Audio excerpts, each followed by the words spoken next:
Hey, what's up? It's your girl Tamara, aka Girl from Harlem. And this is Ray Daniels, aka the Culture Referee. And this is the Guy Show, the Culture Report. And today, by popular demand, we have our producer, Jack Dance. Whoa. Let me introduce myself. Oh shit.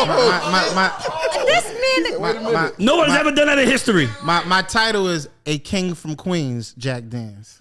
No. Somebody get me I out of here actually have already. to change that, God, by the way.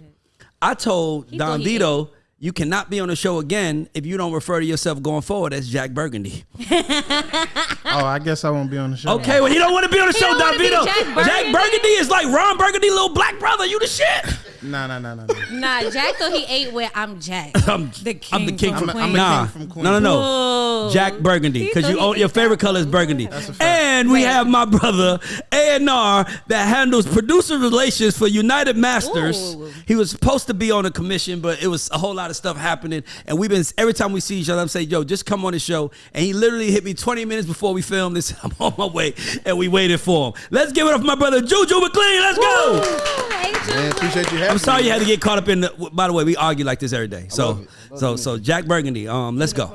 That's why I said I don't want Okay, to I don't mind a king from Queens, Jack Burgundy, but we gotta have burgundy in How there. you choose burgundy as all colors burgundy? Because That's his it's favorite a fly color. It's a regal color. It's a regal color. You understand? Do you know anybody's favorite color burgundy? Nah, my grandpa had an Eldorado burgundy Zeke. But was it his favorite color? That wasn't his favorite That's what I'm saying. color. He is the only person in America whose favorite color is burgundy that I know That of. means I'm original, man. That's why you gotta show it up like Jack Burgundy. Why do you call yourself Jack Burgundy? Oh, let me tell you why. My name is Burgundy. Oh, like Black Raw, Burgundy Jack? Yeah, Burgundy Jack. Burgundy Jack. I like Burgundy Jack. Now Burgundy Jack can come on the show. Burgundy Jack but sounds good. because it's not Jack Burgundy.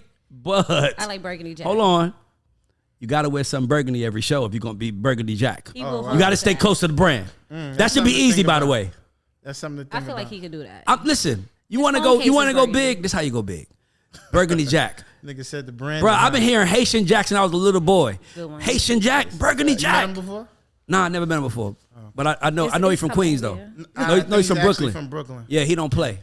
He don't. Let's go. Get into the show, All Tamara. right. So it's been a year since we've had since Hot 100 has had a rap song as number one. The last number one was Nicki Minaj, Super Freak. I'm kind of confused because I thought we got past this already. I thought we said that All My Life was number one. So how is this still an argument? Hold on. now? So who's number one? It says we haven't. So Billboard put out again that it's been exactly a year.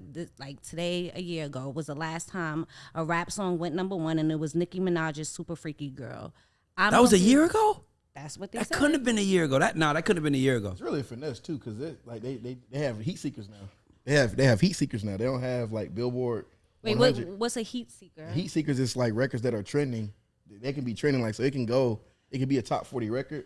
Like Big X the Plug, right? We put out his album. His album was a heat seeker album, number one for 6 weeks, but it didn't pop up on Billboard Hot 100. Yeah, they have like a lot of charts. I don't want to say how many, but I got to be like 50 or 60. Like I just found out there's a global Billboard chart. I didn't even know that. Mm-hmm. We've been the number one global song in the world for 4 weeks in a row with the Jungkook 7 record. So I didn't even know that. Like there was a number one global. I just found that out.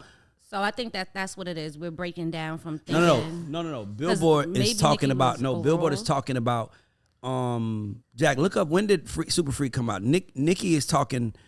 Billboard is talking about Billboard Hot 100. The two charts that matter the most: Hot 100, Billboard 200 album chart. Okay. So Uzi has had a number one album on the 200 album chart with the album that just came out, but Billboard hasn't had a Hot 100 rap song.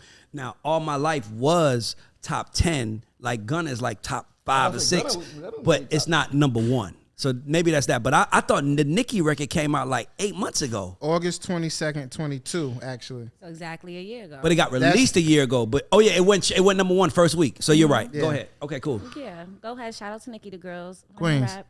Oh, damn it.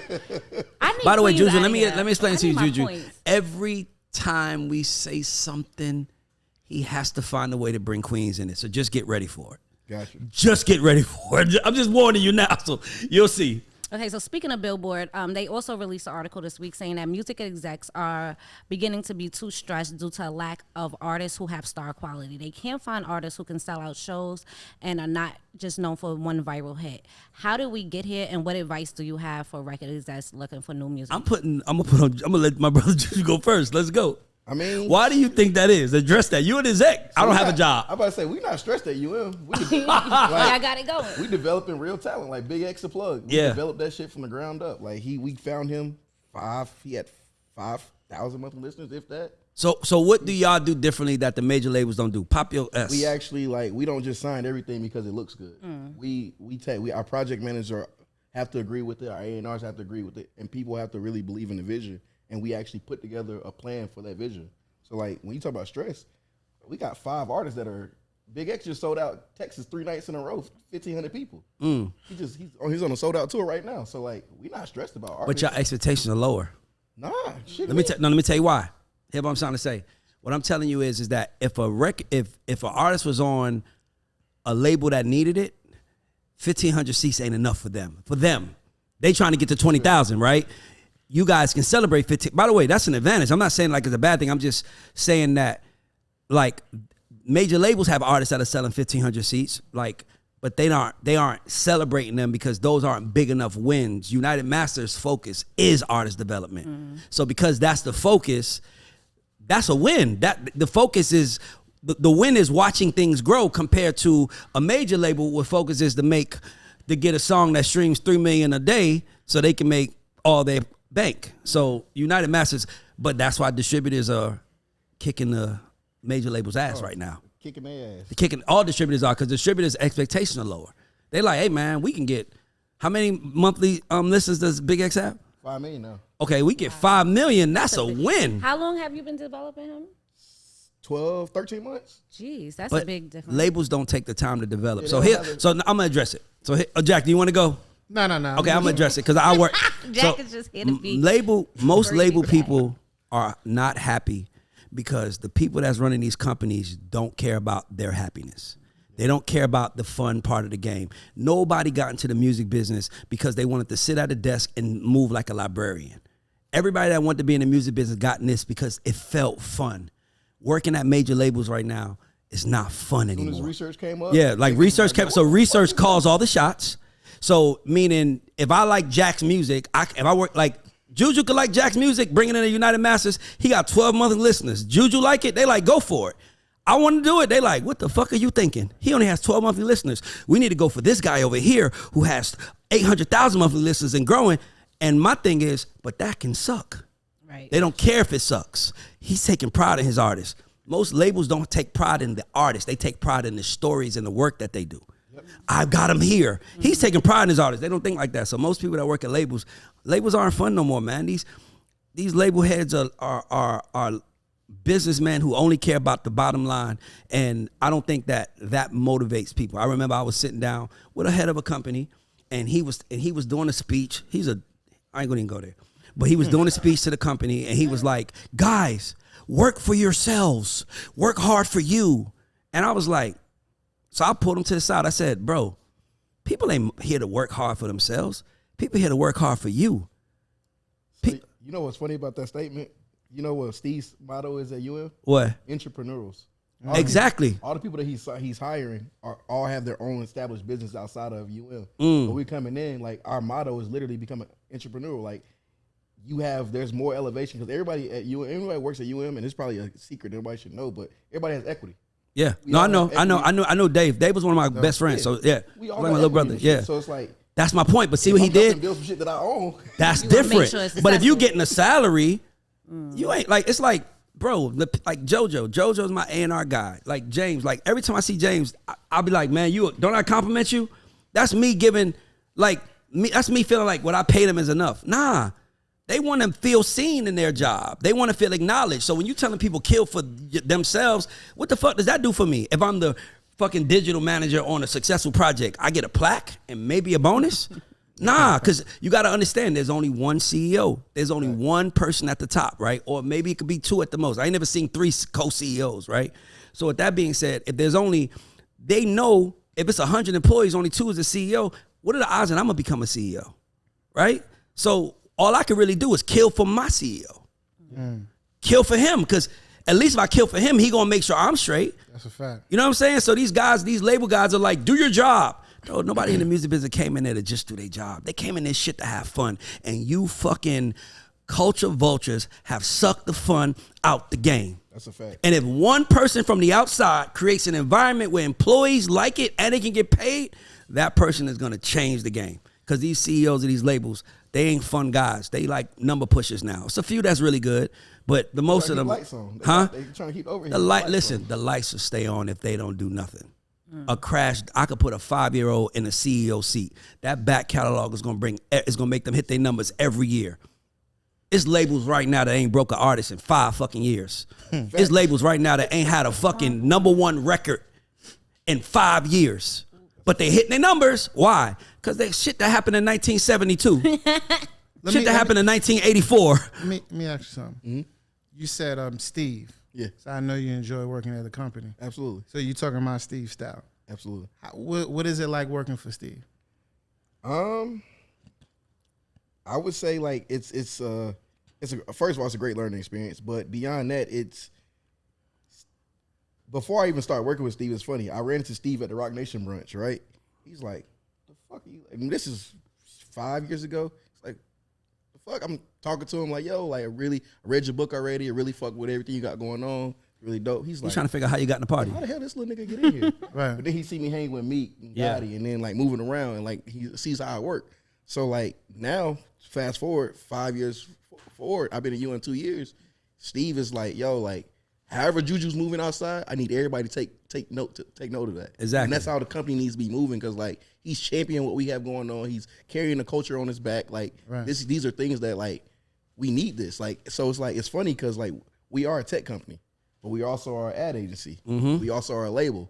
So we're mixing all these different cultures together, and it's like working with Steve. Like he's a mastermind of understanding all these things and putting people in place for you to succeed in your with what you are really good at. That's dope. You know where Steve is from? Oh my God. Keep going. Next question. We should have knew that was coming. Queens. Ebro says record labels have stopped prioritizing signing rappers. And then he gave a quote and he said, I got a call saying, it should be noted many major record labels have deprioritized signing rappers. The focus is now African music and Latin music. Rappers better stop being boring and talk about the same shit over and over, chasing TikTok success and comment sections. Do we agree with Ebro? How do we feel about this overall statement? What are we taking away from this? All right, so I'll say this first. Rap is going down rapidly. Huge 2 or 3 huge executives have pulled me to the side, you know, because Juju knows this. The fact that Juju can show up here and do an interview says a lot. You have people that work at major labels that they just can't pull up and do an interview. They got to get permission from PR people. They need us to send them questions. What are we talking about? So I give kudos to that. But back to what I'm saying about rap. So I was saying is that people were coming to me saying, Ray, you need to talk about this because rap's in trouble. Like really important people, like rap's in trouble. You need to talk about it. So my theory is this, is that these people who are at the head of these companies can't communicate properly with rappers. So they really don't give a fuck about them. They're only there to make them money. The problem is that you can't give a kid that much money and not teach him something. Like imagine somebody give you $1 million without a lesson. No guidance. What $1 million? If I give you $1 million without a lesson, you're gonna blow that $1 million. That's gonna be your lesson, right? But the money's gone. Yep. Come on. Definitely not gonna pay. You're not gonna pay taxes. So my thing is that rap is going down because rap has no guidance. Rap has no guidance because the people who have the money to pay people can guide don't give a fuck about them or their guidance. They actually, and I'm not saying they're evil people, but they actually benefit more if the rapper gets killed or something happens to them. So sometimes they just like, let's see what happens. You know what I mean? So I think rap is going down now because rap doesn't have mentorship. You don't have people in the room that show them that they care about them. I said this 100 times on the show. I'm like a broken record. And I think that they are mad that rap is controlling it because when rap controls it, guess what's going to happen? Niggas gonna talk. We don't want the niggas to talk. We want y'all to shut the hell up and be happy with these pennies. But when we start knowing we making millions, it's like we gonna talk. They don't want us to talk. So my thought process is that rap is in trouble. Ebro is right, but If Ebro worked for a major label, Ebro would be in there doing that. There's no Ebros in these buildings. And if there are, because there are a few of my friends that really care about this shit, it's few and far between. And you got to be an entrepreneur. You got to be somebody who's from the outside that comes in. Because if you can't speak their language, if you don't know what to wear, the clothes, the shit, you're going to lose in the long run anyway. One of the comments on Instagram recently, because we had a conversation, something like this with SON, it was like, how can we change it? And he was like, if you are in those rooms and you try to stick up, you're kind of condemned. Like, you don't have as much power if you're the only one in the room to kind of be the person like, hey, you know, that doesn't sound so good. So it's not as easy to be the one person standing on the island. Let me tell you something. You have to be a real straight up entrepreneur to come in these companies and shake it up. You have to be. Let me tell you, I'm going to give you a prime example. I'm in an A&R meeting. I'm not going to say which company, but I was in an A&R meeting, and they played one of the white A&Rs. You know, when you're in the A&R meeting, you play, you know, everybody gets to play what they think is moving. Like, yo, it's 30 of us in the room, play what you think is hot. One white guy, I have to say that white guy plays this kid's music, and the kid was mixed, right? High yellow. You could tell he had black in him, but you could tell he wasn't completely black. Like 6'9"-ish? Right? No, not 6'9"-ish. More, not even Weeknd and Drake-ish. More like his hair quality was very curly. You could just tell he wasn't 100%. Adonis vibes. Drake's son. Adonis vibes, exactly. Okay. Drake's son vibes, exactly. And on the video, he was talking about fucking, and he was saying nigga. And you know me, I'm a black person, so I'm looking for the niggas, right? I'm looking for the niggas in the video. And I'm like, hold on. He's the darkest person in the video. So imagine Drake's son Adonis being the darkest person in the video. And he's saying, nigga, this. So, you know, they go off, and then, you know, of course, you know how this goes, Juju. When the A&R plays something, he has to give the story. This is going viral. He got this many hits, da-da-da. So he's starting to, you know what I'm talking about. He starts selling it, right? So, you know, everybody's like, oh, okay, cool. And I'm looking around. I'm like, nobody gonna say that about this shit? no. I'm like, he gonna have problems.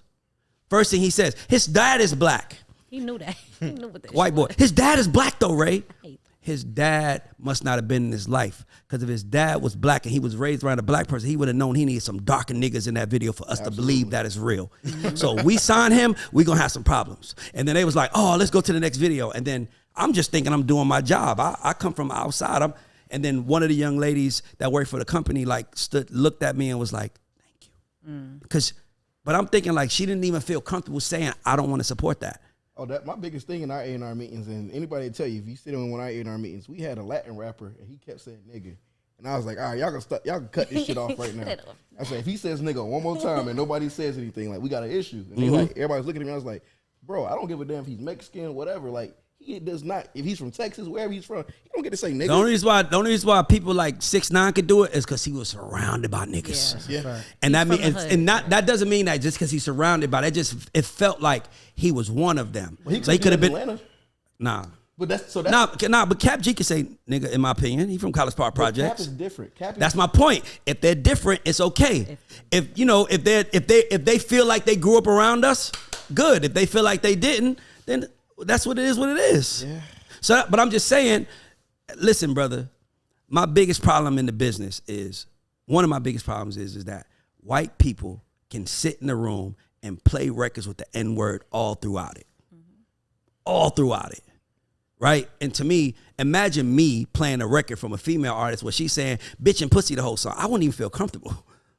I'm not a woman. You know what I'm saying? I would have a woman partner on it, like, you play it, Tamira, because coming from me, they're going to look at me like, what the fuck are you? Like, coming from you is different because you're the... So the audaciousness that they could just walk in the room and say, Ray, listen to this song. And the song is, my nigga, all my niggas. And I'm like, I know you sing this shit when I'm not in the room, bro. Right. I know you do. Because why are you able to do that? Now watch this. Now imagine if Jack Dance worked for a major company, and he came in the room playing some country shit, country music. They gonna look at him like, man, if you don't take your black ass and go find some black music. Right.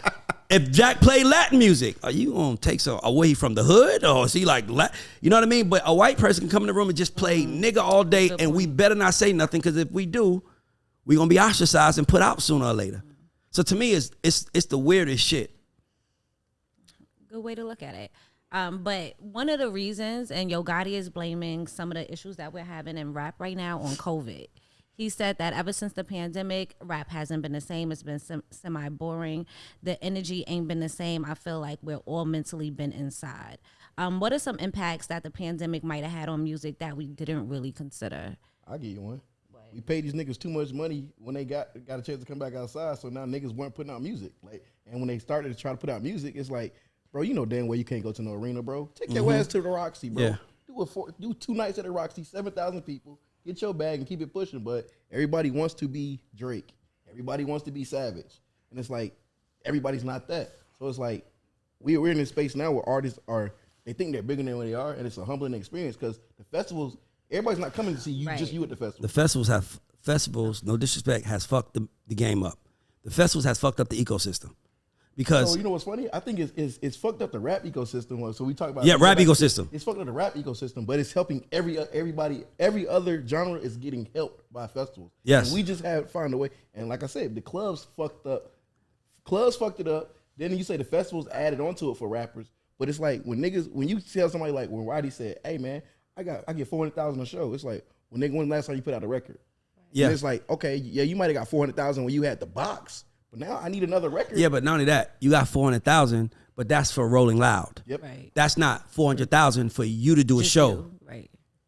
That's the part that's so the price is fucking it up. So you got rappers that's like I get 85,000 a show. Yeah, because you're one of fucking 60. How much money can you pull in on your own? What's that hard ticket sale? What's that hard ticket sale look like? And most artists can't sell hard tickets. And not only that, dog, you from Atlanta, right? Yeah. Dog, Atlanta, if it's one thing Atlanta was. I lived here for 22 years. I'm from Atlanta. Tamara, stop doing that. Y'all I hate when y'all, listen, hold on, let me say something for real. I hate when y'all do that. Hold on, let me finish. Let me finish. Let me finish. I got to Juju. I got to say this to Tamara and Jack. No, you don't got to say No, I'm going to say it to you because because you bring Queens up one more time, you ain't invited next week. Listen, he dog. laughed at me. No, but I know, but no. I have a right to look at somebody lie to me. No, but what I'm saying is that you guys have to let the agenda lie and just have the conversation. So if he says he's from Atlanta, let man say he's from Atlanta, leave him the fuck alone. Don't give him to New York. Leave him alone. If he wanted to be from Atlanta, I'd let him be from Atlanta, but he lied to me. Don't fucking lie to me and sit next to me. I'm supposed to let you rock. That's okay, but Tamir, you're wrong. To her defense, she said, "Where are you from?" I said, "I was born in North Carolina." That's what I was raised in Atlanta. You ain't seen no raised. You said I was born. But anyway, back to the point is that then check him after the show. But like you told me North Carolina, not online. I just did it. I didn't even say nothing. Like you could have texted. I didn't even say shit. I'm so solid. I came to your defense. I came. Right. Thank you. Thank you. I'm just enjoying the conversation. But the point is, I'm trying to say is that when you from Atlanta, Atlanta has been known since I've been here in 1991 as the city for parties. Mm-hmm. There are no more venues big enough. When the last time Atlanta had a party hosted by a superstar? It's not enough money to be made no more. The festivals killed the club business too. Oh. Because now rappers like, I got 400,000 last week. You think I'm about to come do a walkthrough for 50,000 for you and I know you're going to throw me the mic? But that was how it always existed. So now rappers can't even go get real money in the chitlin circuit like they used to because of how much festivals did it. Because they're like, once you put them up in the Benz, you can't put them in the Toyota again. They're going to be mad. The festivals are not your Benz, by the way, guys. It is literally rented. It is not yours. So when you think you got 400,000, you got 400,000 because you was a part of the Avengers movie. How much does your movie bring in rappers? If you're on the Avengers, of course the Avengers are going to bring in fucking 200 million first week. It's all of us. Iron Man, fucking Captain America. But Captain America is going to bring in 60 first week by himself. You can make it humbling real quick, Ray. All you got to do is do a festival and then wait till that radius clause ends 3 months later and book a show. I guarantee you won't be able to sell half. Come on, bro. But see, here's the thing, though. My thing is this. Is the reason why rap is losing is because no one is in these buildings having these conversations. Like, yo, it's okay to get 400 for a festival, bro, but don't forget, you got people in Birmingham, Alabama that probably will never get to see you because Rolling Loud ain't been to Birmingham yet. Right? So they might not ever get to see you. So how are you going to touch them? Artist development can't be rooted in money. And the problem is that these artists don't know that they're being developed. I think to add to that too, and what you were saying about why the other genres, Latin and Afro beats and stuff, is winners because a lot of them artists are a lot more humble. They come from nothing. So to them, just the opportunity, just being here, being able to do that, I think that they're a lot more appreciative.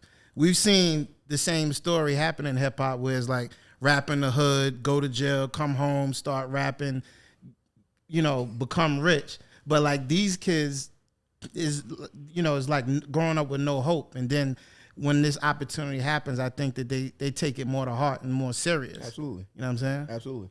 That's a good way to look at it. Did you have anyone to add to that? Okay. So speaking of, actually, this goes right into it. So Ice-T was talking about touring culture, and he said that classic hip-hop artists have been able to sell out arenas worldwide. He noted Nas, Wu-Tang Clan, 50 Cent, and Ice Cube. We actually attended Funk Fest this weekend, and we saw Jeezy, Keith Sweat, all those Juvenile, yeah. I'm not gonna talk about how I missed back that ass up because we were walking in, but that's another story for another day. Can an old head hip hop meets new hip hop tour kind of happen? And if so, what would that look like? why you had to call it the old head? Okay, that's part of the problem. How would you like it named? The classics versus new, or I don't know, but old head, like, that's part of the problem, because now you putting them in, that's a negative connotation. if you want to be uncle and auntie, you gotta accept the title. I mean, but it's no different than saying like a Coldplay going out with Coldplay taking her out. I've never heard anybody call Aerosmith old head. That is the problem with our culture. Legacy artist though. Legacy is fine. Be a legacy hip hop artist. I would take that. But old head, to me, this the problem in our culture. Age is everything, and we got to stop that. But the reason why it's like that is because we don't have generational wealth. So I feel like because what happens is that. By the way, has any artist ever said that they bigger than Jay-Z? No. You know why? Because Jay-Z got more money than them. How are you bigger than me, right? So in our culture, we have to stop putting money and age at the top of how we judge people, because there wouldn't be a chance for a rapper today to make $500,000, a Roddy Ricch to make $400,000 if it wasn't for a KRS-One doing South Bronx. That's a fact. It just wouldn't be possible, right? And for me, it's important that if we let them kill our legacy, and we kill our legacy, then they're gonna look at us like Jack's time is up, done. And we can't allow that to happen. We got to make it that's why I love what we're doing. I was talking to somebody we interviewed. I'm not gonna say their name yet because we haven't dropped it yet, but he pulled me to the side right there and he was like, I didn't know how to brag on who I am, Ray. I needed you to remind me who I am. That's what, because sometimes when you get older, you feel out of touch. You feel like, damn, they don't want me no more. And then you hear a video, somebody say, oh, you like that old head? It's like, yeah, I'm an old head now. Let me go get a job. Nobody that's been in hip hop should have to go get a job. They should have jobs in the business. The same way when a running back retires or a quarterback retires, they make him the quarterback coach, the running back coach. In any other sport, we should have the same thing in music, but we don't. You want to know why? Because our younger generation don't give a fuck about us. They don't call white people aunt and unc. They call them Mr. and Mrs. Yeah, that's real. They don't call them aunt, unc. So that's my thing. The worst thing you can do to me is DM me and say, Unc. Man, my own nieces and nephews don't call me Unc. That's real. What about Big Bro? Big Bro is fine, but Unc is our way. Unc is our shady way of saying what's up, old ass? Auntie is our way of saying old ass. Bro, we have to start preserving us. If we do not, we're going to never have anything. And that's why I don't mind checking. Don't do that, because that's the problem. And I've had it happen to me before. Bro, black people get treated the way we do in society because we allow it. Not because they can do it. We allow it because as long as you paying that young guy, you can treat that old guy like you want. You think Justin Bieber gonna let somebody disrespect what's his name, Steven Tyler? Mick Jagger? Yeah, right. Hell no, nigga. Fucking Maroon 5 did a song called Moves Like Jagger. They have so much respect for their people. We gotta have that same respect. Or we gonna just keep saying, well, black people don't got shit. Go look in the mirror. Cause you the reason. Cause you just said I'm Unc. We don't have shit because you don't say Mr. and Mrs. Nigga, James Brown made white people call him Mr. Mr. Brown. Mr. Brown. When he get on it, Aretha Franklin, you gonna call me Mrs. He had James Brown on his jet. You gonna call me Mr. Brown. That's why James Brown is respected. If he would have just let everybody call him Unc, he would have been something else. We have to change how we treat each other, bruh. It's gonna be over if we don't. So I have a question too. And this is kind of a little bit on that topic, but a little bit off of that topic, right? I was having a conversation a while back about artists entering into the business, right? So you have some artists, well, a couple years back, Spotify quantified a professional artist as having 10,000 monthly listeners. Where that number came from, I'm not quite sure, but that's how they quantified it, right? So now you have guys that are approaching 30 that are still trying to rap. And you're like, rap is a young man's sport. And the reason I say rap is a young man's sport, you got to think about how you are even positioning in marketing, who you're talking to demographic-wise. So, like, let's say you're 30 years old trying to rap. You're literally trying to talk to an 18-year-old that's in college. Not true. I disagree. Depends on what your demographic is. I got you. So my thing is really targeting your demographic, right? And understanding who your demographic is. If you're 30 years old trying to rap, most we probably live the same type of lifestyle. We've probably done the same type of things or have experienced the same things at our age. I'm 31. Yeah. So we probably have done the same exact thing. Yeah. So your demographic is probably that 24 to 34 age. Yeah. Who you're really trying to target. But the reality is now a lot of people that are in that demographic are entering into the business world. They're entering into a family lifestyle. They're entering into, like, they have job security. Like, they're getting to a place where they're establishing their career. So they're the people that are going to go out on the weekend. They're going to go to a lounge. Their friend might be, they were celebrating their 30th birthday. They're not looking to find a new artist, discover a new rapper. Of course not. So that's my thing being. So now, at what point do we tell people it's okay? Like, because I feel like, and especially in our culture, we don't tell them it's okay to pivot. No, it's no. I don't think we tell them it's okay to pivot, but I will say I'm gonna argue against that. You can't name one rapper alive, and I don't give a fuck what nobody say, that can rap better than Hov. Hov is 50-something years old. Hov didn't start at 30 though. Hov started at 26. I'm talking about today at 50-something years old. Hov can drop a verse on any song. If every rapper if we had a self-destruction record where 19 rappers have a verse, if Hov is on there, it's a rap. You see what he did on God Did, but Hov is smart. He talks to his age demographic. We all love music. Nigga, I was just in my office. When I want to feel something, I play Hov just landed in Rome, nigga. All hell Caesar's home, nigga. Nigga, that's hard as fuck, bro.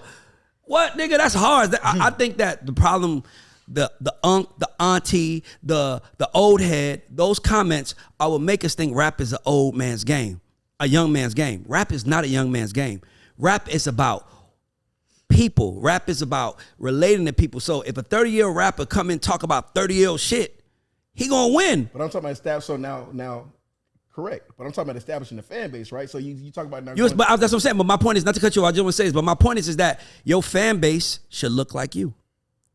Let me tell you something. I said this on the show. Do you know that LL Cool J, Rakim, and Big Daddy Kane all were born in 1968? Jay-Z was born in 1969. Why do you think that they're considered classic hip hop and he's not? Because he started in 96. By the way, like I said, I think I said this on the show, right? Before Biggie, after Biggie.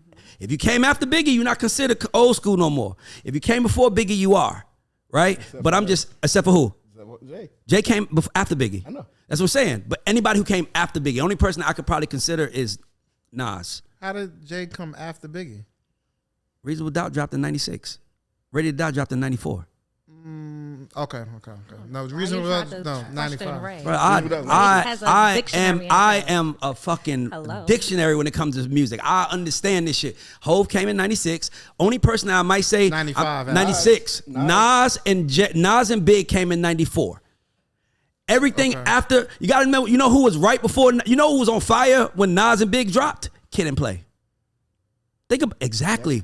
House Party came out in 91. House Party 2 came out, I think, in 90. 90 came out. But like this, House Party came out in 94. I went and saw House Party 3 in 94 when I was a freshman in high school. 93, I'm lying. 93. I was a freshman in high school. First semester, House Party 3 dropped. Point is that Biggie came a year after Kid and Play. But Kid and Play was having fun. Ain't gonna hurt nobody. Get on down. And Biggie came with that warning. Who the fuck is this? Paging me. Ever since then, and Nas came with it ain't hard to tell. He came with the Illmatic. Yeah. Everybody after them is not considered old school in rap. And they've been able to last. Tamira just said, I was playing Juvenile back to that. Like, that came 98. That's a fact. So it's about talking to who you are. So remember, Kane and them was kids when they came out. They was rapping kid shit. Hov was saying, he said, you saying you want money like Cosby, who wouldn't? Like, he was rapping grown man rap when he was 26, 27. That's why he's their age, but he feels like they're years apart. That's because he rapped to his audience. He did not rap to the youth. He rapped to niggas that was getting money like him. And if you was a young nigga, what's the one thing you want to get? Money and women, right? Yeah. He was talking to us. I was 16 when Reasonable Doubt came out. I could, you know, you hear that shit. I'm like, this nigga's talking that heavy money shit. That's why it works. It's not, so if you a rapper listening, stop trying to talk to the young man. Like the word, I hate when artists bring up TikTok. If you don't exist at TikTok, fuck it. You think, is Tech Nine on TikTok? Is Killer Mike worried about TikTok? No, they just talking to their audience. That's why it works. This is true. So it's not a young man's game. We just try to make it a young man's game. White people want it to be a young man's game. Because when it's a young man's game, guess what happens? The niggas that know better are out the fucking room. Now we can fuck the young niggas over. Yeah. And it's no disrespect, but it's just the way it goes. Why isn't Kool Herc head of black music at a label? Why isn't KRS-One head of black music at a label? Why? He would do it. Why is it Rakim? Why? That's true. You know why? Because Rakim gonna tell the young artist, this is what I did wrong. Don't do that wrong. They don't need that, nigga. We need them to make the mistake. Shut the fuck up, Rakim. Go do that old school concert over there. We don't need, and that's what's really happening. They don't want niggas that know better in the room.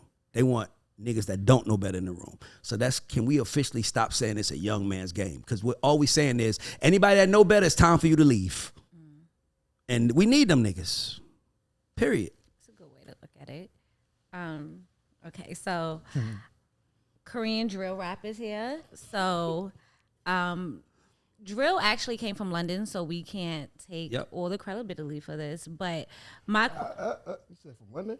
London, yeah, the UK. The sound, It was called grime. You forgot I used to work with Chop. So Young Chop. So Young Chop is the godfather of drill rap. So that's this. Yeah, that's Chicago. where they got it from. I'm always say Chicago came from Chicago. No, it did not. It came from grime. So grime is a whole nother genre. No, it's the same genre. Just UK people call it grime, and Americans call it drill. My question is, can other ethnicities imitate our culture and like drill without culture appreciation and without kind of making fun of black people? Like, can they do it without using, like, what do we call it, cosplay in black people? So why do they have to dress up how a black girl would, get the nails, the hair, the makeup, the outfits? Like, why can't they be Korean but just do drill rap? Why do they have to appropriate our culture in it? Is it even possible to do? Because our culture is the coolest culture in the fucking world.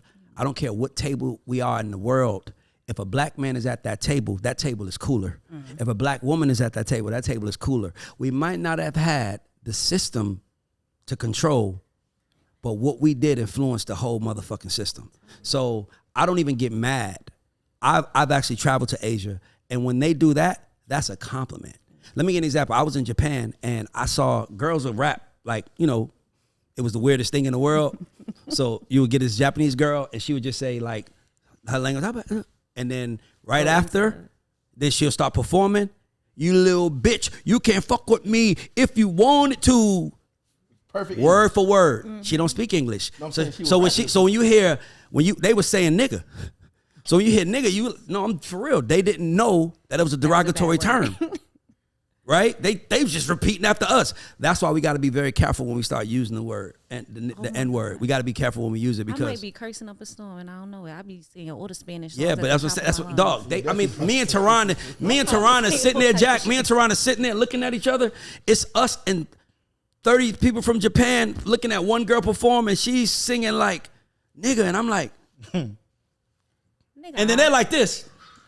I'm like, oh, they don't even know that this. So I couldn't get mad. They don't know it's a bad word. But let me tell y'all something. Everywhere across the world, now that YouTube exists, now that Spotify exists, everywhere across the world, people are looking at black Americans and saying, I want to do what they do because nobody's cooler than us. And that's a fact. So you know what's funny? So even now, I was on, like, Twitter has this thing where they're like, I hate Afrobeat, right? And it's funny as fuck because Afrobeat, if you ask a lot of Nigerians, up until the early 2000s, all they had on their radio was nothing but hip-hop and R&B.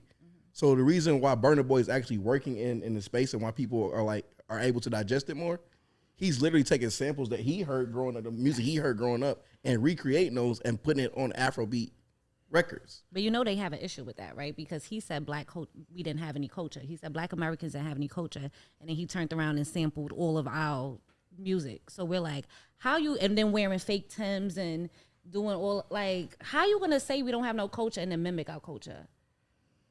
I'm sorry. It goes back to what I said, because we letting it happen. I would, if I'm black in America, I'm not going to none of his stuff until he apologizes. Okay, I like that. Because I grew up around Africans, and they'll tell you in a minute how Americans have none of this, but what the fuck am I supposed to do then? It's a room full of black African Americans. What the hell are we supposed to do then? Just not exist? Nah, nigga, we the sauce. We went through the hell and we the sauce now. That y'all are coming over here using our shit. I'm all about peace and love. I love, but you ain't gonna say I hate when I'm around Africans and they try to downplay our black Americans. We had no choice, nigga. The people that you raised, you sold us to some people that fucked us over. Stop that dumb shit. We had no choice, nigga. The fact that we here thriving, shining like we are, shit, nigga. I ain't have to sell drugs to do it. I feel good about myself, honestly. You're not gonna make me feel bad for where I came from. Y'all didn't have to sell crack. We did. That's fair. No, Hove did that. So hopefully, I'm just playing with you. I'm just playing with you. But let me ask you a question. Have you ever had Korean fried chicken before? Absolutely. Shit is hard. Shit is the bomb. It's a spot in Philly that go crazy right across. It's a spot out here Vulture too. No, Korean fried chicken is the bomb. There's not a landing point. My question point. to be like, what the fuck does that have to do with what we talking about? That's why I'm like, is there a landing point? Where we go? Just lightening the mood a little bit. Okay. No, we good. No, can I tell you something? We good. We black people. I think the biggest thing hurting black people is that we laugh at everything. We don't know when to take it serious. So we do make jokes. We make and we by the way, that is also a benefit to us because we laugh. But I think the thing that hurts black people in America is that we laugh at things. When Kanye said what he said about the Jewish community, nobody laughed. They didn't even fucking crack a smile. They actually said whoever smiles with him is gonna go. If we acted like that and didn't laugh, black. That's why I get the black Twitter thing, but I hate it because they make fun of everything and everybody. But that makes people feel like, well, if you're making fun of yourself, it's okay if we do it, right? Yeah. Right? If you laugh at yourself and your struggle, it's okay for me to bring it up. Right? We laughing to stop from crying on. No, but that's true, T. I'm not saying we not, but I'm saying the fact that we laugh the way we do at issues that happen in America. Like I'm being out when the George Floyd thing happened. When it is a defense mechanism. It's actually how we handle anxiety, by the way. I'm not saying we're wrong. I'm just saying when the George Floyd thing happened, I remember so many of my white friends was like, man, like I gotta bring this up. I ain't gonna say his name, but it made me feel so fucking hopeless, y'all. I was talking to a good friend of mine. He didn't mean no harm by it. But I was talking to a good friend of mine, and he, when the George Floyd thing happened, white people were checking on their black friends. And he called me and he said, hey, man, are you okay? And, I'm black. I'm like, yeah, this is nothing to us. I mean, I had guns put on me by the police my goddamn self. Like, yeah, I'm fine. Are you okay? Are you okay? He was like, yeah, I'm okay. I'm okay. And he was like, things are going to change now, though. Wow. And I was like, you think so? And you know what this man said to me? He said, yeah, because we out there marching with y'all now. Ooh. And that stuck with me. And it wasn't, he didn't mean no harm by it. But he was just like, nah, we out there now. It's going to change. So that just made me feel like, damn, man, until we take on that attitude. And everybody who work with me know, I don't play that shit. If JoJo goes somewhere, I'm like, do they know you work with me? Am I tripping? I'm like, hey, make sure they know you with me because you ain't going to treat nobody with me like that. That's me taking myself serious. If we did more of that, the whole narrative around us would change. That's a fact. It'll change because then we'll start taking what we do seriously. We start taking what we say seriously. We start taking how we feel seriously because we will. We need Louis Farrakhan. We need that energy, that uncle that's like, fuck that. This is how we're doing. It'll change our narrative. Until we get there, we're going to keep getting abused and laughed at and robbed and all that other shit by America until we do that. It's funny because you look at now what's the number one record in the world and on Billboard, what's the number one record? Rich Man from Richmond. Yeah, exactly. It's like a country record, right? Yeah, but if you listen to the lyrics, like white people aren't laughing, they dead ass serious. And I'm like, that's his debut song or something. Yeah, bro, that's bro's debut song. But if you look at that, it goes from that to what's my other guy? The other country record that was number one. Morgan Wayland. Yeah, Morgan Wayland. Yeah, exactly. But literally, you got these records that are like they telling you like, bro, we're not fucking around with y'all no more. Yeah, we ain't on none of that bullshit y'all was on before. Like we not joking. Like we dead ass serious, and this is what we don't like. Exactly. And we take it as like a joke, laughing, but they like, bro, we dead at. They're rallying around this shit. Like my man, video looked like a whole Proud Boy commercial. Oh no, listen. The right people don't have to be mobilized. We got to be motivated. I don't need to be. I'm not like that. I don't need to be motivated. I follow. If you tell me what we need to do to get better, I'm doing it. But we just need to be motivated. Like man, black people, we coming. God show's coming. We coming to save all black people. That's the goal. Wait, speaking of motivation, Mase and Cam just signed an 8-figure deal. So this actually is really good news. It shows what black people do when they stick together. If you don't know, they were beefing for years. They came together, started a talk show. I think it's really interesting to watch how other sports talk shows have adapted their shows to kind of mimic the culture and the vocabulary that they have. So, for example, I know you like to talk about Sports Center and all that good stuff. They had even implemented a cap segment in it, like just kind of really trying to incorporate our culture into everyday stuff. So, Sports Center had a cap segment. Stop. I swear to God, they went off about it. Yeah, they did is this cap segment or something like that. So they're trying to like now integrate like that type of style.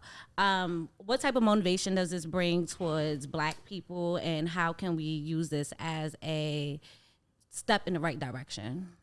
My answer is number one, congratulations. Whoever did them that deal, we open. Just making it known. You ready? But no, on the real tip, I just think that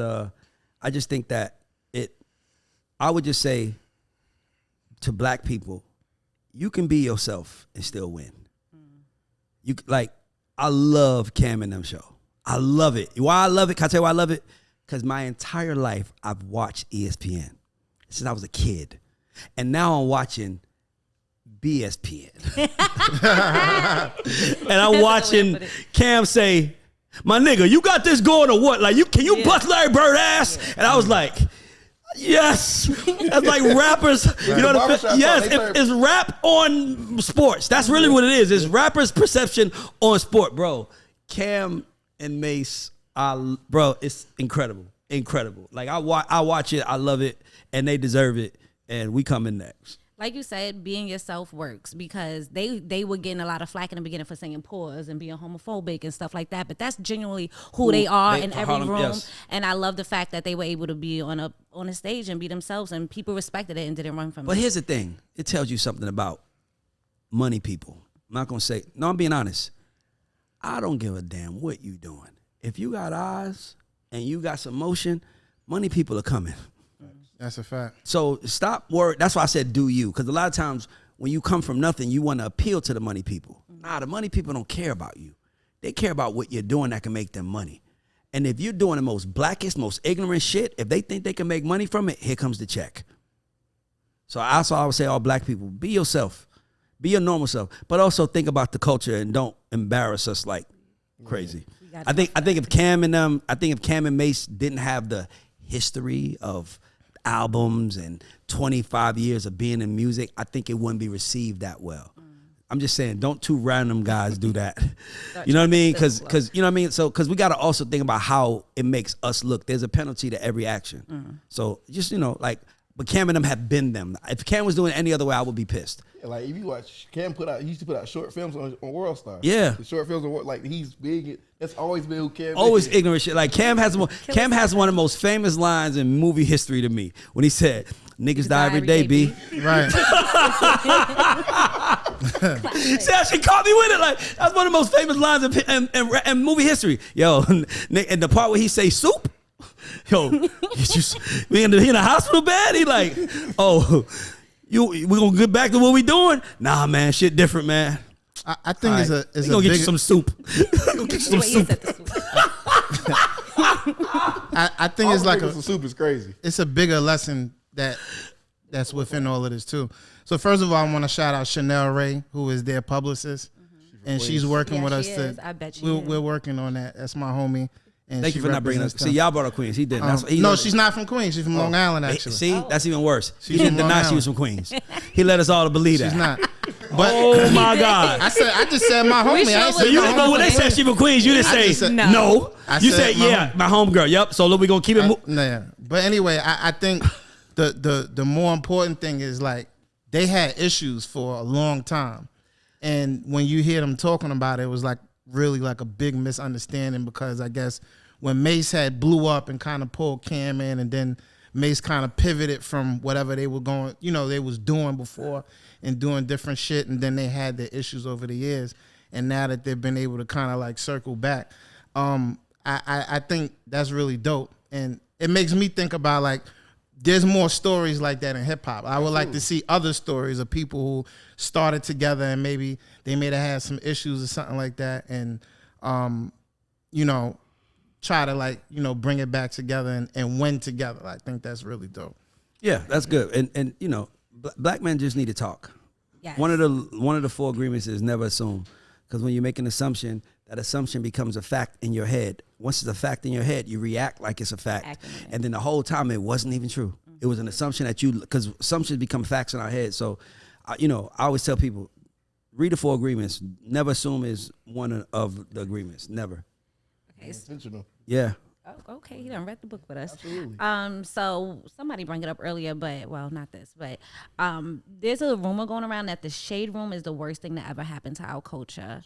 Do we agree with that? Do we disagree with that? How do we feel about that? I can't even believe that somebody said that. I love the shade room. All right, I'm not even. I'm being honest with you. The reason really why do. they said it is because they feel like the shade room has a habit of making captions that are clickbaitable, which isn't their fault. It's not their fault that people don't click on it and read the full article. But. Okay, so let's talk about it. The name of the company is Shaderoom. Shady. Right. It's like it's just shady. It definitely transformed from when it first started. And the room is for their roommates. Mm-hmm. There's a whole bunch of shady roommates. Yep. So you got to play to your audience. But the Shade Room is the most powerful black, in my opinion, the most powerful black media outlet in the world. I think the Shade Room is more influential than BET. I agree with that. By far. Everybody votes to agree with that. I'm kind of sad BET isn't for sale anymore. I mean, they'll buy it. It's just, you know, when you're dealing with money, sometimes you got to walk away to let them know I ain't going to play your game. Tyler Perry still going to get it. I think it was Cap. Shit, he run every show. If you turn the BT on now, everything is on Tyler Perry. Jack doesn't think it was really on the table. I think it was Cap. I think they just did it to see what the market was like. I don't think they really want to sell it. And if they do, they're going to sell it for more than what they were asking for. They want to see how badly someone wants it. I don't think it's Cap. Only reason that being said, like, it's that station TV. That what's it called? It's syndicated TV. Yeah. Syndicated TV is an antiquated system at this point. So like I mean, they definitely want to get rid of that he weak went to ass college. asset. Excuse us. It's It's like antiquated. He went to college. BT's like a weak ass asset. Like it's not like something like how many people actually have cable. So like they definitely want to get rid of it. But the funny part is Tyler Perry definitely going to end up buying it because if you turn on BT right now, well, his shit is on there. it's all Tyler Perry. So it's a syndicated show. It's a syndicated TV, and it's all Tyler Perry. So he owns the majority of the market share for him. So all right. Yeah, and to be honest with you, they should sell it to him anyway because whoever's over it is lazy. Yeah. If that's the only thing, because all you see on it is reruns of shit. Like it's so crazy how easy it is to create dope ass content that the world want to see.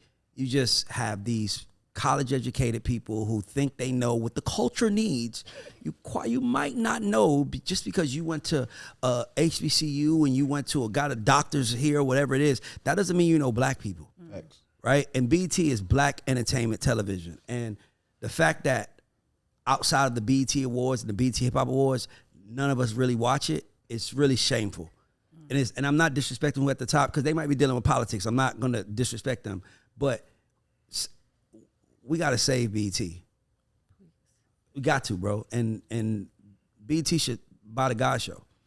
I'm not being funny enough. Just give him something besides meet the Pains every damn day, or meet the Browns, or meet the Perrys. Like meet the fucking shows we gotta watch. It was rumored they were trying to move the BT Awards from LA to the Bahamas. Who the fuck is going to Bahamas with BT Awards? Let's start. I would. So nah, bro. Let's be honest. If you really want to save the culture of BT, like move the fucking awards to Atlanta.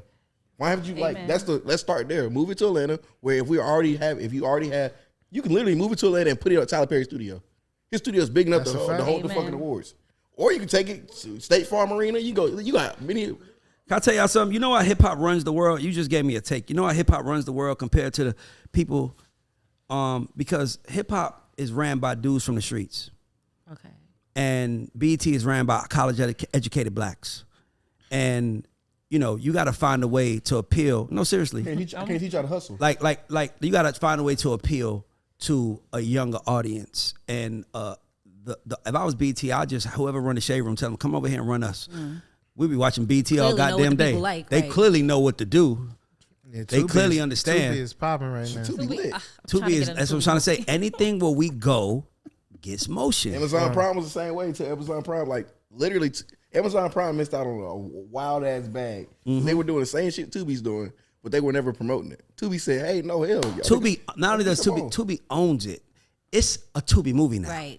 It got its own brand. Whenever it looks low quality black stuff, man, it don't even gotta be on Tubi. They gonna be like, man, these goddamn Tubi movies is going too far. Hey, imagine if Snow on the Bluff dropped on Tubi. Bro, what? Dog, let me tell you something. Dog, I saw a clip on Tubi. I saw a clip on Tubi where a dude on Tubi. Imagine that shit dropped on Tubi. I saw a clip on Tubi where a dude had a gun and he threw the bullet, and the bullet did like this, and then went through a tree, threw the bullet, and hit the lady in the back of the head. What are we watching?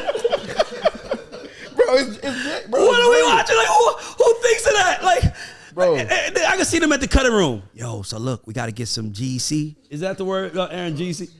CGI. We got to get some CGI. And nigga like, that's a goddamn Tubi movie, man. They know what the hell this shit is. They don't need no CGI. Put that shit out like it is. Yeah, but it's ketchup. You can see me pouring the ketchup. That makes it more of a Tubi movie. Pour the ketchup like it's blood. Bro. I'm telling you, Tubi, bro, I'm telling you, like, it's funny because we talked about the Cameron shorts. Like, Tubi literally makes, those are all Cameron shorts. It is what it is. Feels like Tubi's version of a sports show. Yeah. Yes. It felt like Tubi's version of a sports show. In the beginning. Oh my God, what a world to live in. I want to live in Tubi world. Listen, Tubi, we need to do some business again. I want to live in Tubi world. Bro, Tubi's amazing. I want a Tubi channel. You remember that Tubi clip I sent you and Dawn? No, you sent me and Don like 300 clips a week. The, you got to give me the one. I'm sorry. It was like an old man on his deathbed, and he had it was like a nurse in there trying to, like, you know, I don't know, do whatever her nursing thing is. So she started whopping him off. Like, he was like brain dead. And she started mopping I remember him, that. You know what I'm saying? And then she was like, well, I hope you remember that. And he was like, oh yeah, He was brain dead. I'm still here. What? That shit was crazy. Bro, my man Devon sent that to me, my brother, but Devon said that shit was Tubi needs more energy. I actually like Tubi a little bit. I like Tubi better than I like Zeus Network though. I hate Zeus. Yes, I agree with that. Zeus Network I don't like reality TV. Nah, I don't mind reality TV, but I hate when you put the most low vibrational people on and say, watch what the fuck is about to happen. Crazy. He from the hood in Compton, she from the hood in the College Park, he from the hood in the Bronx. They about to kill each other. Yeah, I hate that. I definitely think that BET needs to get saved, and we need to figure out the right way to do it. So before I go to the American Black Dad question, I want to ask some music questions, and I need y'all to give me like real answers. I actually stole this one from Twitter. So it says, did Jay-Z get out-rapped on Renegade? Who wants to start with this one? I'll say hell no. I'm a terrible person. I don't like Eminem. I don't think I like Eminem, but I don't compare him to anybody black. I'd rather compare him to Kid Rock. He shouldn't be compared to anybody black. If he's a rapper, you got to compare. Yeah, he's a white rapper. Oranges. He's a white rapper, and he plays by white rapper rules. That's Macklemore. I was comparing him like Macklemore. Macklemore, Jack Harlow. I wouldn't even put him in the same category as Mac Miller. Mac Miller, we've got the Mac Miller. Yeah. But you gotta remember, like, Renegade was Eminem's record. It was Eminem and Royce the 5'9". And so Hov had to kind of get on his flow to make the song make sense. So he was like the bridge. The only time Hov to me got out rapped on was Jay-Z, Biggie Smalls, nigga, shit your drawers. Where you from? What? Where you said if they had two, she probably had two pops. Get it? Jay killed. It was like 51-49. But it was when Biggie said that. Bro, crazy. Anybody got a time Jay-Z got out rapped? Anybody else? Nope. Because like you said, Jay-Z. What's your favorite Jay-Z? Can I tell you something though? Can I tell you something though? Huh? He knew that one. Can I tell you another thing? Can I tell you another song where he probably got... There's songs where people met him where he is. Okay, I like meeting where he is. Freeway, we celebrate till the sun come down. Yeah, like what? On What We Do, Freeway. That's okay. Freeway met him. Freeway met him. He was there with him. I think the only thing that even comes close is he had a record with 3 Stacks. Which one? Oh yeah, Nicki out-rapped him on Monster. I got another one for y'all. Nicki out-rapped him on Monster. Nobody said that. A woman out-rap Hov on Monster. That's the one. And that was by design, by the way. Kanye wanted her to have the best verse. So he kept he wanted her to have the best verse. They rewrote that verse he made her keep rewriting the verse. He's like, you have to have the best verse. You're the girl. I think though Killer Mike killed him on Poppin' Tags. You on your own with that one. Killer Mike is incredible. I think that it's hard to. I said Killer Mike might have met him. I don't know if he killed him. Why do you say kilt? Like kilt means left. Listen to it. Okay. You gonna recite the lyrics? You gonna tell me? Give me something. We listen to it now. We're not gonna be able to get. Hold on. What you about to say? Killer Mike is one of the. What you about to say? Yeah, he's one of the. No, you about to say recite the verse. I don't know the verse, but I listened to it recently, and I think Killer Mike. I love Jerk Dad. You don't even. I'm gonna be honest. I'm gonna keep it a band. Ray could I don't do know the the whole verse. album from top to bottom, probably. If I asked You don't know. You don't know the verse. It's a Jeezy record. 3 Stacks out right Did now. you go look for a I can't remember enough I'm about the to start verses to taking know. phones away. Y'all over here I using couldn't think of the name of the lifelines. record. but I think nobody. First of all, we got it. First of all, let me tell you something that we got to do that we never. Can I tell you something? Can I tell you something that we never do that we have to do right now? My Atlanta brother, if y'all want to join, y'all can join. Man, we really got to give some credit to Big Boy, because as superior as Andre 3000 is, we found out it was always like a verse here, like his verse on I came into this world high as a bird on secondhand cocaine powder. I know it sounds absurd. I never like that verse. It's like it's not called Millennium. It's called something like that. It was on the AT Aliens album. Dre would have a verse here that was like very elevated, but for the most part, you really can't name an Outkast record with you can't name a lot of Outkast records with Dre. Because when that verse that he put on Outkast with a K, and them niggas is harder than the nigga try to impress God. Gangsta shit. That to me, when I heard that was when I was like, nobody's better than him. Okay, that's fair. Like, so for Big Boy to do albums with this man and never be toe to toe, never really kind of be put to the side. I think Andre is just kind of so much. I think he became superior when he became 3 Stacks. Do you know what song he became 3 Stacks on? That I know of. That I can remember. The first time we heard 3 Stacks. Aquemini? Nope. Nah. Mr. Nope. Mr. Day in Life of Mr. Benjamin? Nope. The first time we heard 3 Stacks was on Slim Calhoun's All These Little One. And remember, he's like, cause I love my man, down. Cause he was rapping in a voice. Okay. He changed his voice on that song. It's okay. And that was It's Okay by Yeah. Slim Calhoun. That was when I know 3 Stacks was introduced to the world, because he rapped in like a high pitched tone, and it was like the first time we heard him like that. And he was like Alex in Wonderland, and it was like, and it said featuring Andre 3000. That's what I can remember. It might be something else. No, that's fair. Yeah. That was a dope song. I like that song. Okay, so we're gonna move to American Black Dad question. Do you have kids? I am. All right, congratulations. All right, so this is we kind of asked for take on some things that might have to do with actually being a dad. So I'm so interested in hearing this one. How do we feel about men asking for full custody of the kids and then requesting child support if they break up with their child's mother? I think I don't have a problem with a man asking for full support. I mean, asking for full custody. I just have a problem asking for child support. So they could have the kids, just gotta support them on their own. If the mother was there, you would be the main support anyway, or you should be. So asking her for money and you taking the kids, that's a little bitch ass. Taking the kids might just be your good father, you know what I'm saying? But ask for money is like, and that bitch gonna pay me some money for her. Damn, nigga, you trying to kill her. Like, have you ever met a woman, you was like, what you do for a living? Oh, I work at the doctor, but I'm on child support. Child support's kicking my ass. And it's like, really? Shit. So what about you guys? How do you feel about that? Like, if I don't have kids, so I'm opt out of this question. I mean, I wouldn't personally ask for child support. I mean, asking for full custody is not an issue, but asking for child support is like, my nigga, it's your responsibility anyway. So just step it up. Okay, so what about smoking while pregnant? Oh nah, I actually got mad. I seen a girl doing that. I was hot. I was pissed.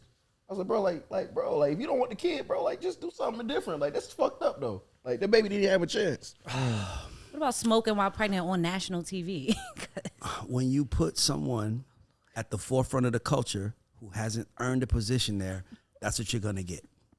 Because if someone earned a position there, they would know how hard it was to get there, and they would say, no cameras while I'm smoking weed because I don't want to be judged right now. Mm-hmm. But when you just take somebody up the street and make them famous, and now she has booking info and she's getting paid to show up to do absolutely nothing, What the fuck y'all expect? What about Zeus? Do they have accountability in putting that type of imagery out there? Once again, when you take somebody, that is the whole brand that they've built. Taking people, putting them in messed up situations, and watching them go at each other. That is what they built their whole business on. Okay, I got chewed up on the internet this week. Last question before I do the closing one. Oh, God. So a black man said that most black women are raised to be independent while Spanish women are raised to be wives. How do we feel about this statement? What are we thinking? It's nothing wrong with telling the truth. I've never heard a Spanish woman or a white woman sing about being independent. I've never heard a white artist sing about not needing a man. I never heard a Taylor Swift has never sung real ass bitch give a fuck about a nigga. You know, like, we gotta be honest. That is what our culture pushes forward. Anybody else before I go? I mean, he told you that's the truth. Like, I haven't heard Taylor Swift say that. I haven't heard what you over there writing so hard for? it is. Like, I mean, Anybody on this couch dating anybody from the opposite race? So Do that. I'm asking. I have the right to ask that. If y'all I saying like that black this is women. a statement I love- that's true, I love my queens. so why you not dating outside your race if the other races treat you so well and they're not raised to be independent? See, no one said that. This is why they go the other way, because This of is that why. problematic thought process. No one said that. You asked us a question. By the way, we didn't even bring it up, did we, Vanessa? You brought it up. We said, well, you can't get mad at it, and here's some facts why it's true. And then you said, why y'all ain't with them then? I ain't get a fact You as read, to why. hey, you made No, an I did. I just said- hold I just on, said- Ray. Oh, the Taylor You made an Swift song? assumption and it became a fact. And it became a fact. First of all, And don't take it personal. True. Oh, blah, blah, You're blah, taking it blah, personal. Don't take it blah, personal. Blah, blah, blah, blah.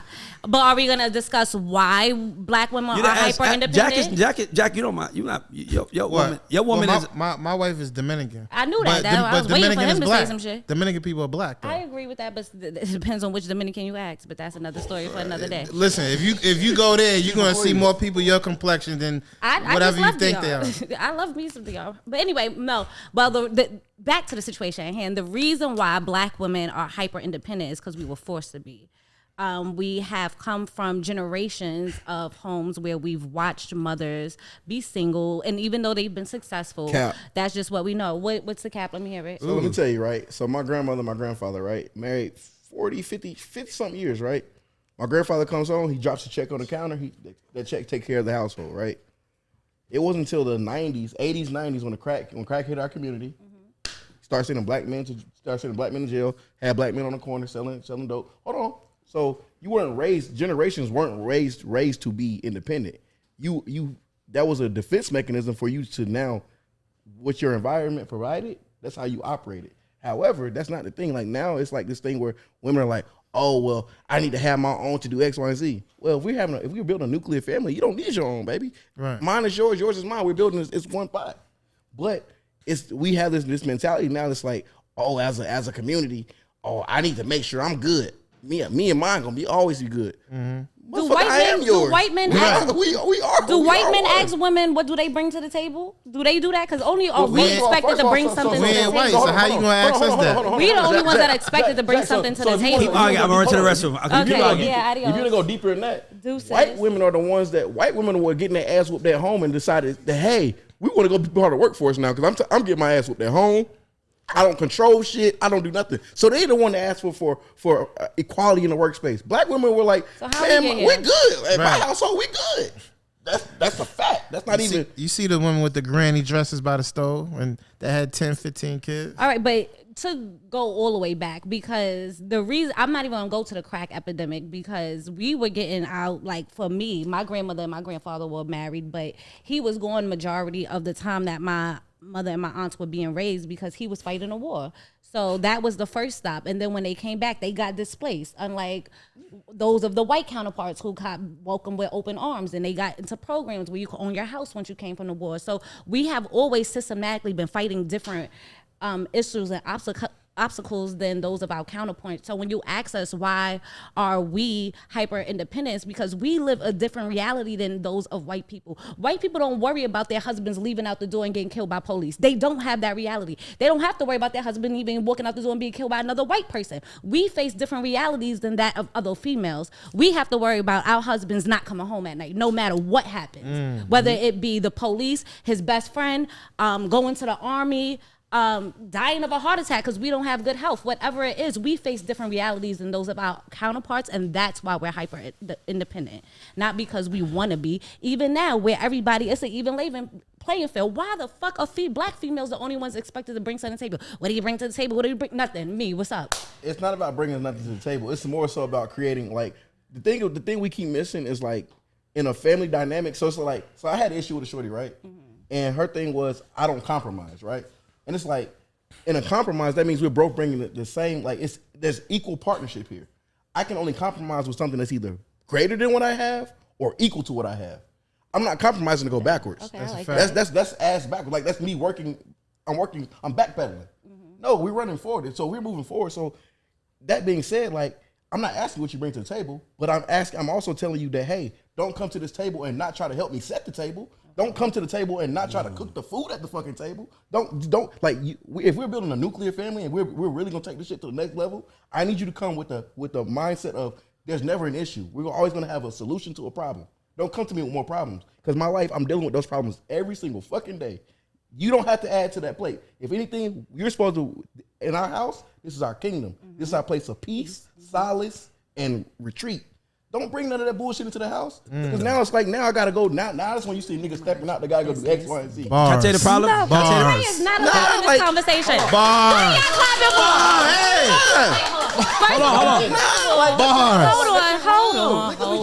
Hold on. And let me say another thing. Hold on. Ray, how dare you? The problem is, here's the issue. What's the issue? Women want to act like princesses but be queens. No, not me. You want to be a princess. You want to act like a princess, but you don't want to be a queen. Here's the difference between a princess and a queen. They live the same exact life. Only difference is that the queen has to fucking answer to the king and has to fuck the king. And y'all just want to be princess, the lifestyle, and not have to do it.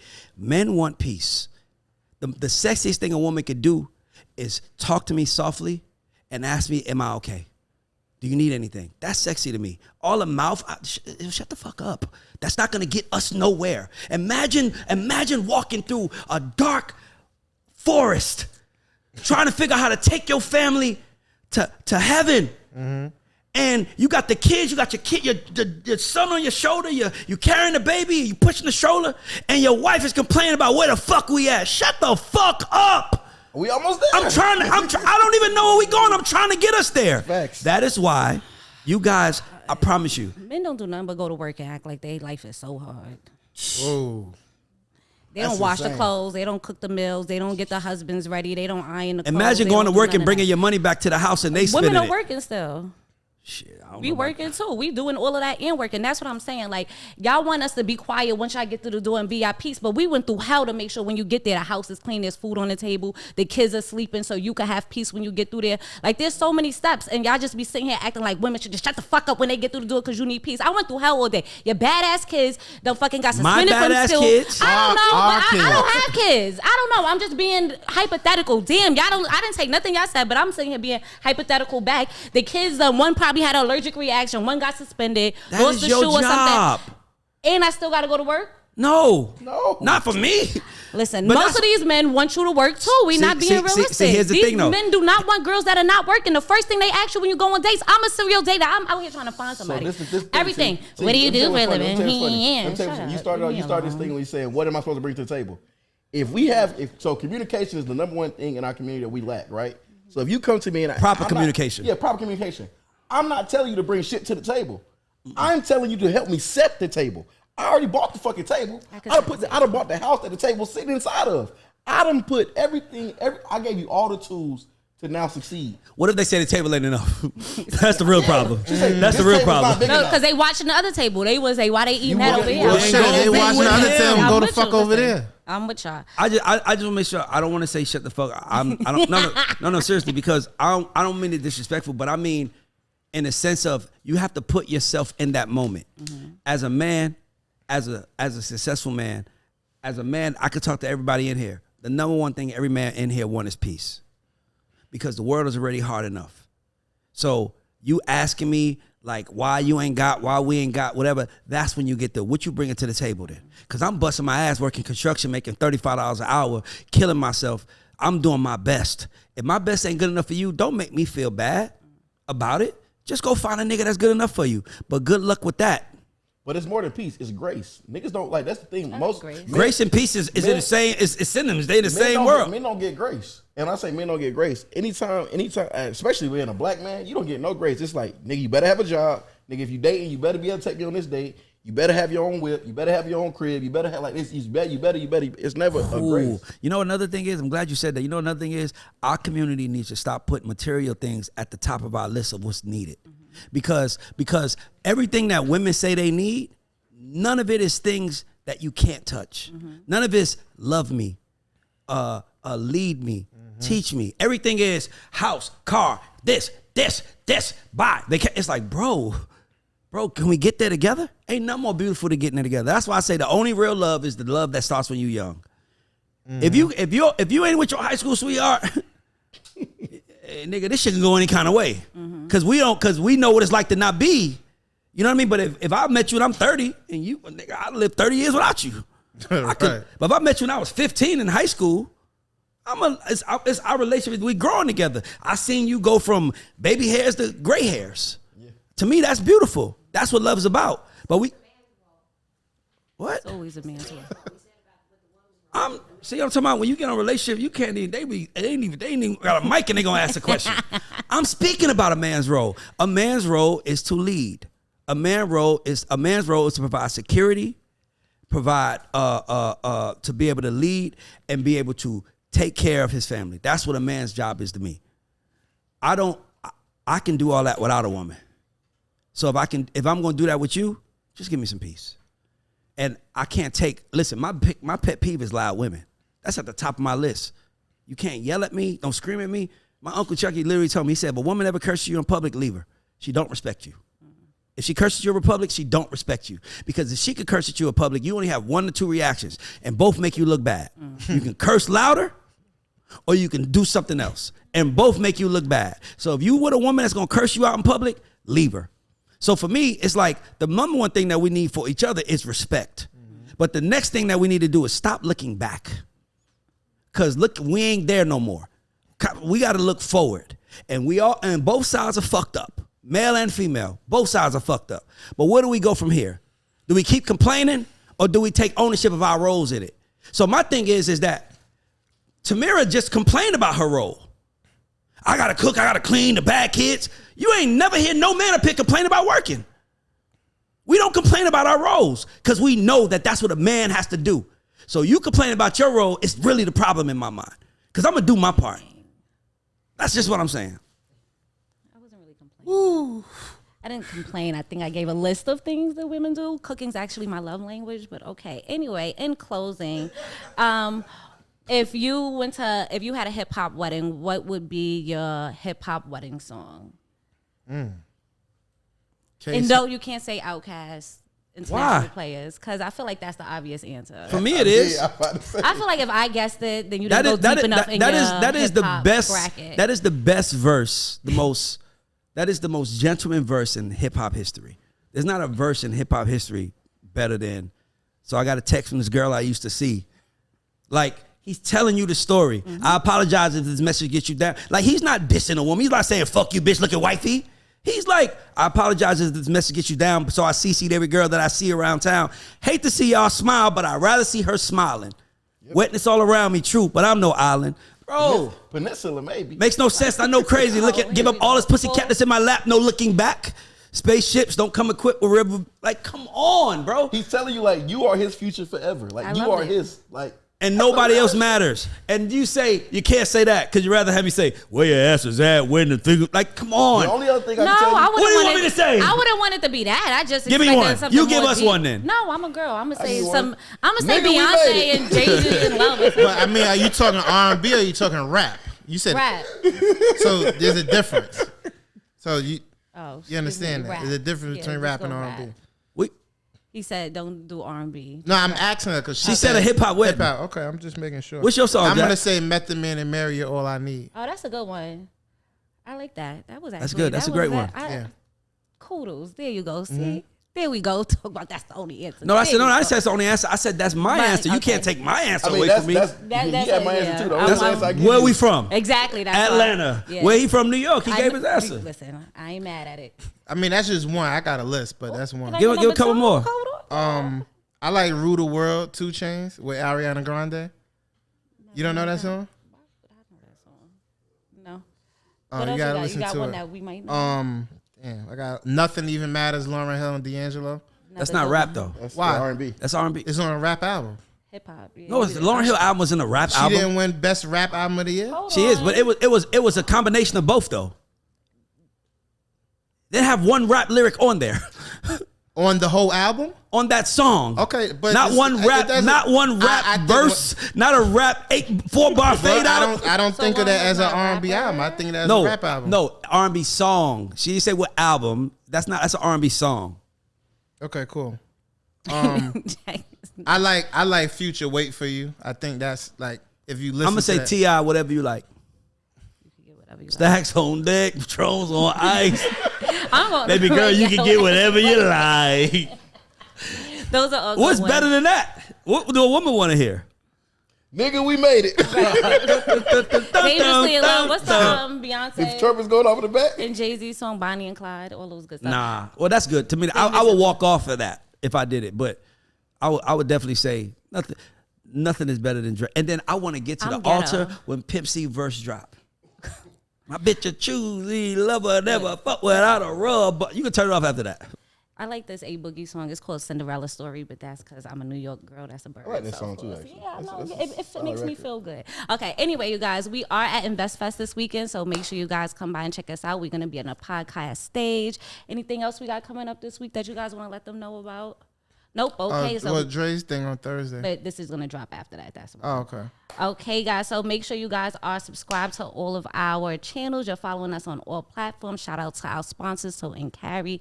Thank you once again for sitting down with us. This is the Culture Report, you guys. Ray, you guys say your line, and we are out. You ain't tell them who we gonna have on the stage at InvestFest. Oh, okay. Oh no, are we gonna have Jason Lee this weekend? Yeah, we're gonna have That's Jason Lee on important. stage That's at that's one InvestFest. I'm a big fan of his. He's the CEO and founder of Hollywood Unlocked. He has a lot of good things to share. If you're trying to figure out how to leverage your social medias, your networks, get out there. Definitely come check us out at InvestFest this weekend.